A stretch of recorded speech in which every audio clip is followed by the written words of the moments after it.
Richard Childress was furious after what NASCAR did. They spent 2 full days looking into it, and then came back with a decision so shocking it left everyone speechless. And Childress, he was not holding back.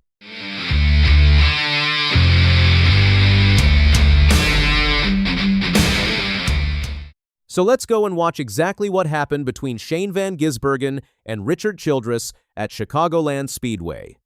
Let me back up and explain how we got here.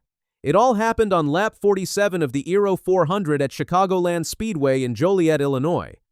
This was NASCAR's big return to Chicagoland, and it turned into pure chaos. Austin Hill, driving the number 33 car for Richard Childress Racing, was battling for 28th place. Right behind him was Shane Van Gisbergen in the number 97 Trackhouse car.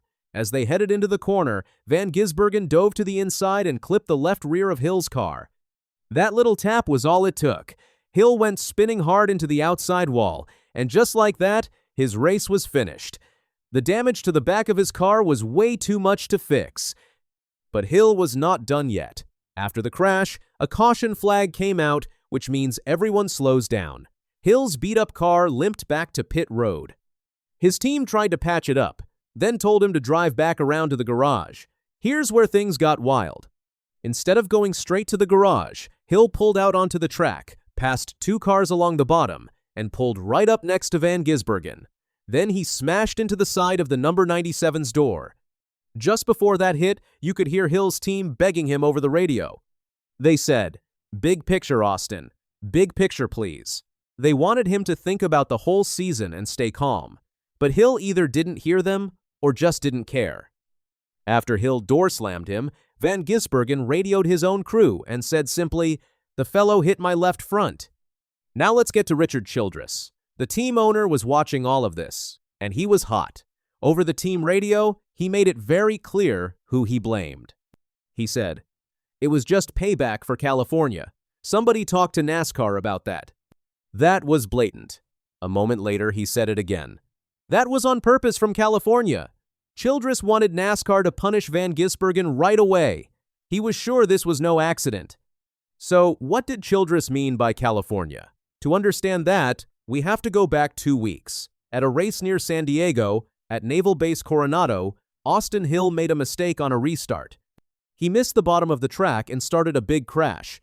That wreck took out Van Gisbergen and also took out his Trackhouse teammate, Connor Zilisch. So, in Childress's mind, Van Gisbergen was simply getting even for that day. But this bad blood goes back much further than San Diego. These 2 drivers have been bumping heads for a long time.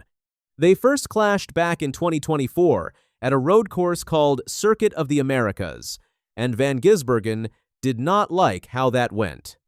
Later that same year, Van Gisbergen won at Sonoma and did a burnout right next to Hill. Hill's response? He stuck his middle finger out the window.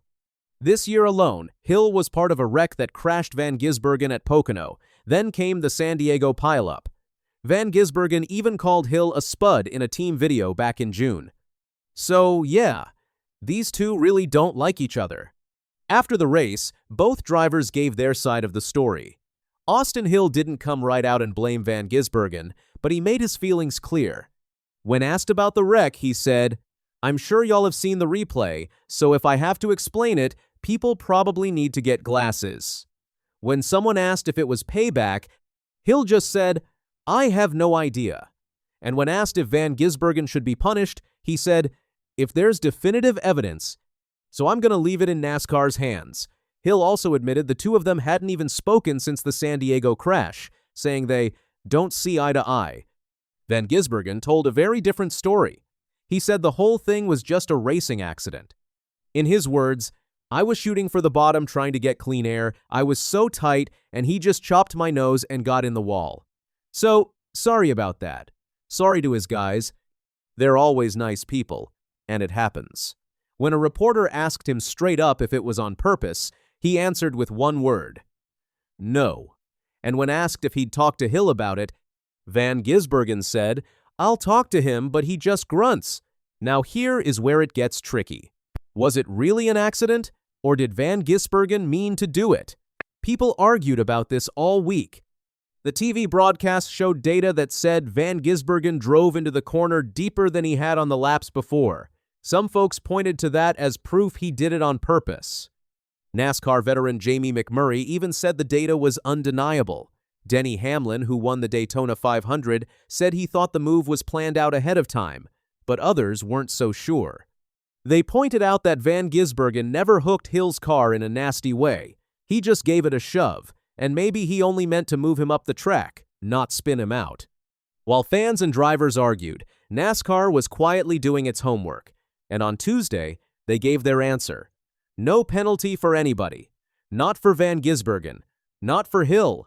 Nothing. NASCAR explained the whole thing on their podcast called Hauler Talk. Mike Ford, who speaks for NASCAR, laid it all out. He said they looked at every single lap both drivers ran that day. Their competition experts studied the gas, the brakes, and the steering.